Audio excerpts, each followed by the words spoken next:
நடிகர் ஏவிஎம் ராஜனின் மனைவியும் பழம்பெரும் நடிகையுமான புஷ்பலதா அவர்கள் தனது 87வது வயதில் வயது முதிர்வு காரணமாக இயற்கை எய்தியுள்ளார். சினிமா துறையில் உச்சகட்டத்தில் இருந்தபோது இயேசு கிறிஸ்துவின் அன்பால் ஈர்க்கப்பட்டு தன் வாழ்நாள் முழுவதையும் இயேசு கிறிஸ்துவுக்கு அர்ப்பணித்து உலகின் பல நாடுகளுக்கு சென்று இயேசு கிறிஸ்துவின் அன்பை பிரசங்கித்தவரும் ஏராளமான விருதுகளை பெற்றவருமான நடிகை புஷ்பலதா அவர்கள் நேற்று கர்த்தருக்குள் நித்திரையடைந்துள்ளார். 1961ஆம் ஆண்டு வெளியான கொங்கு நாட்டு தங்கம் படத்தின் மூலம் நடிகையாக அறிமுகமான இவர் எம்ஜிஆர், சிவாஜி கணேசன், ஜெமினி என அன்றைய காலகட்டத்தின் முன்னணி நடிகர்களுடன் பல படங்களில் நடித்தவர். சகலகலா வல்லவன், நான் அடிமை இல்லை போன்ற படங்களிலும் இவரது நடிப்பு தனித்துவமானவையாக கருதப்படுகிறது. சென்னையில் வாழ்ந்து வந்த இவர் இயேசு கிறிஸ்துவின் அன்பை அறிந்து குடும்பமாக இறைப்பணி செய்ய ஆரம்பித்தனர். லட்சக்கணக்கான வருமானம் வந்த போதும் அவைகளை தூக்கி எறிந்துவிட்டு வேதத்தை கையில் எடுத்து வேதத்தின் சாட்சியாக வாழ்ந்து மறைந்தவர். இவரது மறைவிற்கு இந்தியாவில் உள்ள பிரபல நடிகர் நடிகைகள் இரங்கல் அஞ்சலியை செலுத்தியுள்ளனர். கிறிஸ்தவ முறைப்படி இவர்கள் உடல் நல்லடக்கம் செய்யப்பட உள்ளது. முன்னதாக ஏவிஎம் ராஜன் அவர்களும் இயேசு கிறிஸ்துவை அறிந்து இறைப்பணியாற்றியவர் என்பது குறிப்பிடத்தக்கது. தனது வயோதிப காலத்தில் இயேசு தன்னை எப்படி ரட்சித்தார் என்ற வரலாற்றினை அவர்கள் பேசியுள்ள காணொளி வழியாக நாம் அறிந்து கொள்வோம். இந்த காணொளியை மறவாமல் உங்கள் நண்பர்களுக்கும் பகிர்ந்து கொள்ளுங்கள். தேவன் யாரையும் எப்பொழுதும் எப்படியும் சந்திக்க வல்லவர் என்பதை இந்த காணொளி உறுதிப்படுத்துகிறது. அம்மையாரை இழந்து நிற்கும் குடும்பத்தாருக்கு தேவன் ஆறுதலை தர ஜெபித்துக் கொள்வோம். நன்றி. 1960ஆம் வருடம் கொங்கு நாட்டு தங்கம் என்ற படத்தின் மூலமாக நான் திரைப்பட நடிகையானேன். அதன் பிறகு என் ஜீவியம் மிகவும் மாறுபட்ட நிலையில் காணப்பட்டது. படிப்படியாக வசதி வாய்ப்புகள் ஏற்பட்டது. ஆனால் மனதில் சமாதானம் இல்லை, சந்தோஷம் இல்லை. எப்படியோ பரிசுத்தமாக ஜீவிக்க வேண்டும் என்ற என் தகப்பனுடைய அந்த உபதேசங்கள் எல்லாமே என்னை விட்டு விலகி நான் மிகவும் பாவியாக ஜீவித்தேன். எவ்வளவு வசதி வாய்ப்புகள் இருந்த போதும் என் மனதில் சமாதானம் இல்லை, சந்தோஷம் இல்லை. என் சொந்த பந்தங்களுக்கெல்லாம் உதவி செய்யக்கூடிய அளவுக்கு என் வாழ்க்கை உயர்ந்தது. ஆனாலும் நான் ஒரு குழப்பமான ஒரு நிலையிலேயே நான் ஜீவித்துக் கொண்டிருந்தேன். நாங்கள் சினிமா உலகிலே எப்படி மிக ஒரு உயர்ந்த நிலையில் இருந்தோம் என்பதெல்லாம் நீங்கள் பத்திரிகை மூலமாக படித்திருப்பீர்கள். அதை பற்றி நான் அதிகமாக சொல்ல வேண்டிய அவசியமில்லை என்று நினைக்கிறேன். இப்படியாக ஜீவித்துக் கொண்டிருந்த போது கணவரும் பக்தி உள்ள ஒரு இந்து குடும்பத்தை சேர்ந்தவராக இருந்தபடியால் அவரை போலவே நானும் கோயில்களுக்கு செல்லுவதும் அங்க பிரதிஷ்டம் வருவதும் இப்படியாக சேர்ந்து விக்கிரக ஆராதனை செய்து கொண்டிருந்தோம். அந்த சமயத்திலே என்னுடைய கடைசி தங்கச்சி ரஞ்சிதம் என்று பெயர், அவள் மாத்திரம் அடிக்கடி என்னிடம் சொல்லுவதுண்டு, அக்கா நீங்க இயேசு சாமியை விட்டு எதையோ கும்பிட்டு நீங்க யாராவது குடும்பத்தை பொறுப்பு எடுத்துங்க, நான் பரிசுத்தமா ஜீவிக்க என்ன ஒப்பு கொடுக்குறேன் அப்படின்னு அவகிட்ட விதண்டாவாதமா பேசுவேன். அப்படியெல்லாம் மனச என் சகோதர சகோதரிகள் மனசை நொறுங்க வச்ச பாவினா. ஆனாலும் அவளுடைய ஜெபமும் என் பெரிய அண்ணனின் ஜெபமும் வீண் போகவில்லை. கர்த்தர் கேட்டார்.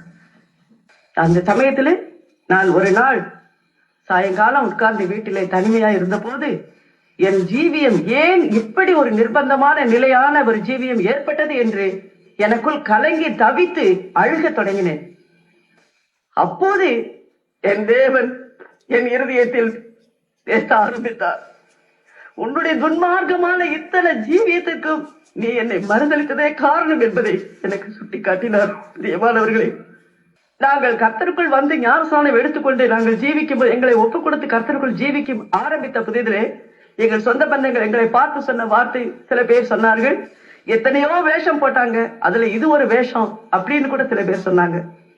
இப்ப என்னுடைய சாட்சியை கேட்கிற சகோதரனை சகோதரியே, ஏதோ ஒரு சினிமாக்காரி வந்தா ஏதோ சாட்சி சொன்னா ஏதோ கதை போல இருந்தது, கேட்டோம் சென்றோம் அப்படின்னு சொல்லி நீங்களும் நினைப்பீங்களானா அந்த நஷ்டம் எனக்கு இல்ல, உங்களுக்கு தான்.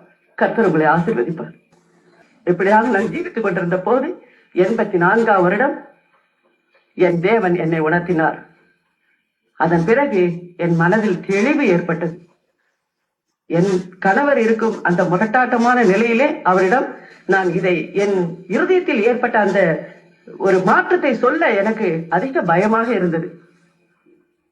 இருந்தாலும் துணிந்து ஒரு நாள் மெதுவாக அவரிடம் சென்று, எங்க எத்தனையோ தெய்வத்தை கும்பிட்டு பார்த்தோம், நம்ம இப்படி நெருக்கமான நிலையில இருக்கிறோமே, இந்த பிரச்சனையில இருந்து நமக்கு விடுவிக்க ஒருத்தரும் இல்லையே, தயவு செஞ்சு ஏசுசாமி கிட்ட இந்த நம்ம நிலைமையை ஒப்படைப்போம், அவராவது நமக்கு இதுல இருந்து விடுதலை கொடுக்க மாட்டாரான்னு எனக்கு தோணுதுங்க அப்படின்னு மெதுவா சொன்னேன்.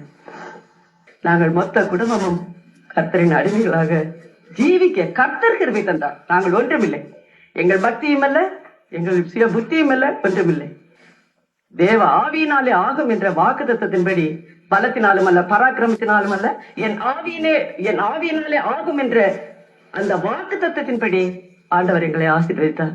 அதன் பிறகு படிப்படியாக எல்லா பிரச்சனையிலிருந்தும் கர்த்தர் எங்களை விடுவித்தார் என்ற சந்தோஷமும் சமாதானமும் எங்கள் குடும்பத்தில் நிலைத்திருக்கிறது. கர்த்தர் தாமே இது போல உங்கள் அனைவரையும் ஆசீர்வதிப்பாராக. அதிலும் நோவாவின் பேழையில 8 பேர், நோவாவின் குடும்பம் காக்கப்பட்டது போல எங்கள் குடும்பத்திலும் 8 பேர். ஒரே ஒரு மருமகன், மூத்த மருமகன் மாத்திரம் இன்னும் ரட்சிக்கப்படாமல் இருக்கிறார். அவரையும் படிப்படியாக கர்த்தர் மாற்றிக் கொண்டு வருகிறார். அவரையும் அந்த நோவாவின் பேழையில் 8 பேர் இருந்தது போல அவரும் எங்கள் குடும்பத்தோடு கர்த்தருடைய வருகைக்கு ஆயத்தமாவார் என்று விசுவாசிக்கிறேன். அதற்காக நீங்களும் ஜெபிக்க வேண்டும் என்று கேட்டுக்கொண்டு என் சாட்சியை முடிக்கிறேன். பவசாபத்தின் குழிதனில் வீழ்ந்துமே நான் பரிதபிக்கையில் ரோகத்தினான். பவசாபத்தின் குழிதனில் வீழ்ந்துமே நான் பரிதபிக்கையில் ரோகத்தினான். பரிவோடெல்லை கரமதை நீட்டி உயர்த்திட பரன்மன திரங்கினாரே. பரிவோடெல்லை கரமதை நீட்டி உயர்த்திட பரன்மன திரங்கினாரே. அல்லேலூயா பாடிடுவேன், அகம் மகிழ்ந்தும்மை துதித்திடுவேன். அல்லேலூயா பாடிடுவேன், அகம் மகிழ்ந்தும்மை துதித்திடுவேன். என் ஆசையும் நீரே, ஜீவனும் நீரே, மன்னா என் மறைவிடமே. எந்த ஆத்தும நேசரே, என் உள்ளமே உந்தன் அன்பதை நாடிடுதே. உம்மை போலொரு நேசரை காண்கிலேன், பூவினில் உயிர் தரும் இன்பமே நீர். உம்மை போலொரு நேசரை காண்கிலேன், பூவினில் உயிர் தரும் இன்பமே நீர்.